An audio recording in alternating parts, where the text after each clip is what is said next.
All right, guys, I'm going to be showing you how to create your animal alphabet vector illustration. So you're going to be taking the letter that you chose and the animal that starts with that letter that you chose and turning it into a vector illustration. Here's my example. I did the letter U and I chose a unicorn.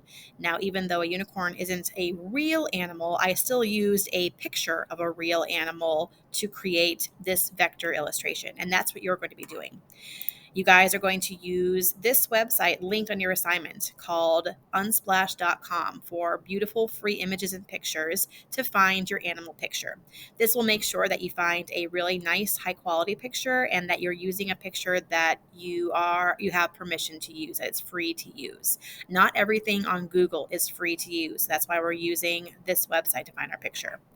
So I've gone to Unsplash and I just used the search bar right here to type in white horse because that is the closest thing to what a unicorn might look like if it was real. So I'm looking through and looking at all the different pictures of white horses that there are available. There's lots of really good ones. And I'm going to go ahead and pick this one right here. I like that it's got this horse. You can see his whole body. You can see his feet. He's kind of galloping a little bit. And I'm going to copy that image and I'm going to paste it onto my Photoshop or Photopea document. So that's what I've done right here. So you guys can see that I've got my picture. I have it on its own layer and I went ahead and named it unicorn picture. So I know that that is what's on this layer. Now, what I did next is I used the pen tool and I looked with my eyes at this picture of my unicorn and I decided what parts I was going to trace. I've got to kind of cut this up into a couple of different shapes to make my unicorn. So I think I'm going to trace the body and these first front legs as one shape. I'm going to trace the tail and the hair as separate shapes. I'm going to trace the hoofs since they're dark as a separate shape. I'm going to trace the nose and the eyes and the inside of it, the ears, as a separate shape because they're all dark as well. I'm going to have to draw my own shape to add the horn because this picture is of a real horse, so he doesn't have a horn like a unicorn would, so I'm going to have to draw that myself. But that's a pretty easy thing. It's just a long, skinny triangle, so I can easily draw that with the pen tool just using straight lines. I'm going to turn down my opacity on my picture just so you guys can see the lines that I've traced. So I went ahead here, and here's the lines that I traced for my tail. You can see how I just went around the tail to trace that, and I filled it in with color, and I added a outline to create kind of a cartoon look. Then I did the mane the same way, using the same color. I did a gradient inside here so you guys can see how that looks when I traced it, and then what it looks like when I filled it with color. Next, I did some more of the details. I think down here is the hoof. So again, you can see where the hoof was when I traced it with the blue line and then I filled it with color. And I think I did some of these details last. I think I did the shape of the body first. So here's that body that I did. Here's what it looks like outlined. So you can see the pen tool that I drew around to create that body. And then I filled it with a color. And I just chose a pink color because it's a unicorn. So I decided to use some fantasy colors. Even though it's a real picture, I can control what my colors look like. All right. And then I continue to draw the rest of the details. So here is the other hoof right there, and I filled it with color. Here is another hoof filled with color. Another hoof filled with color. Here's one of the back legs. So I chose to make that a separate shape so I could put it behind this front shape. And I filled it in with a darker pink color so it stood out. So you can see what that looks like. So this was a little bit darker, and you can see how it goes behind the body. Here is another leg. Here is one of the nostrils. You can see that blue line. I'm going to fill it with color. And just use like a black and gray gradient. Here is one of the holes for the inside of the ear that I filled in with a gradient. Here's another hole for the ear. Here is the eye, and I went ahead and used a blue gradient to make it look like he had blue eyes.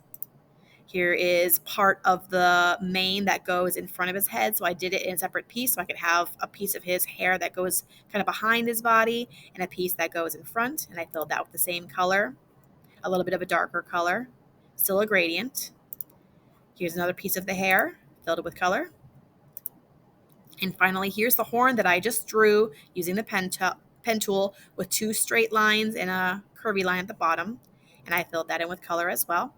And so there's my finished unicorn. So you can see what it looks like before and after. All traced with a pen tool and filled in with a color or a gradient. So you guys do need to use both colors and gradients to create your design. So once I have my design all traced out and filled with color, I'm going to take a look at the whole thing. I'm going to go ahead back to my picture and I'm going to turn that off. So now I just have the trace that I did. Now here's what I'm going to create my graphic to go for my alphabet poster. So I use the letter U. So I'm going to come over and get my font tool or my type tool. This is my type tool right here. So I'm going to click on that. And I'm going to choose the font I want to use. And we've got lots of different fonts. If you wait for it to load for a moment, it will show you previews of all of the different fonts that you can use. And you guys can pick a font that matches, the theme of your animal. Unicorns are often seen in fantasy books, and fantasy books like to use this kind of old school vintage style of letter. So I'm going to go ahead and choose that letter right here. I'm going to make my font really big. So if you click on the slider bar right here, you can slide it all the way up, but it's usually only going to be about 150 pixels for the size. That's about as big as you can go. So I'm just going to start with that. And here's the color my font is going to be. I can click to make it any font I want or any color I want, but I'm just going to keep it black for right now. But if I wanted to change the color, this is the box where I would change the font color. So I'm going to click anywhere on my screen to add my font, and it's going to create a layer. And here you can see the little cursor where you would type your font in. It will be really small if you don't change the size. So if you have it like 12 or 13 pixels, it's going to be really small and kind of hard to see. That's why I make mine big so I can see it. And now I can just start typing. So U for unicorn. And so you can see that's my font. It's a U. It's kind of small though, but it did add a new layer to my layers window here where you can see the text layer, and all I've written is U so far. If I wanted to go and add more letters, I could simply go back to my type tool and click on my U, and that will let me add, and I could write the rest of the name.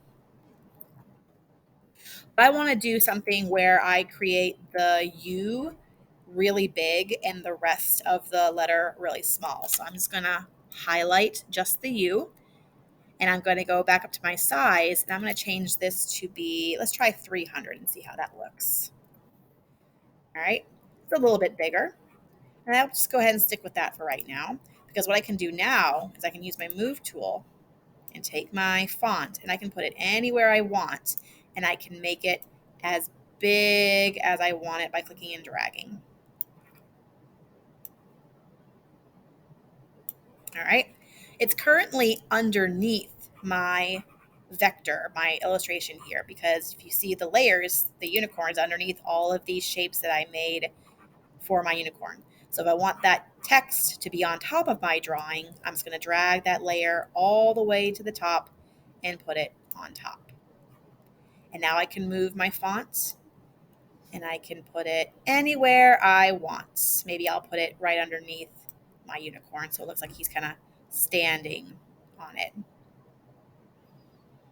All right, I could even decide to put this underneath if I wanted his foot to be over that text instead of under it. So here we are again. Try that one more time. Just dragging my font all the way down and putting it underneath all of my shapes. And I can play around with that. All right. So that is how you're going to create your finished alphabet letter. We're going to make that first letter really big so we know what your letter was. In fact, I can even go in here and I think I'm going to make this even bigger. It's 600. I'm going to make it, let's try 1,000 and see how that looks. Yeah, I think I like that. I like how big it is. So let me move it again with my move tool. It might be a little too big, so I'm just going to bring it down. And I can put that wherever I want. That looks nice. If you want to add color, because my original example that I did, I kind of did it a little bit differently. I have this rainbow color inside of my font. I can show you how to create a rainbow effect on your font by adding a layer style. That's a new thing that we'll be doing. It's not required, but if it's something that you like, you can try this. So I'm going to my layer that has unicorn on it, and I'm going to just click in this empty area next to where the letters are, and that's going to open this layer style. And just like any menu, I can drag it over so I can see what I'm doing.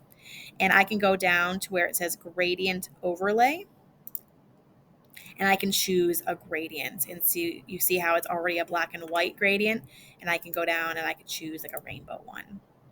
So that's something that you'd like to try by adding a gradient into your text here and changing the color. You can try, you can choose any of these gradients that already exist, or you could open the gradient editor just like we've been learning how to do with creating our illustrations, and we can change the colors.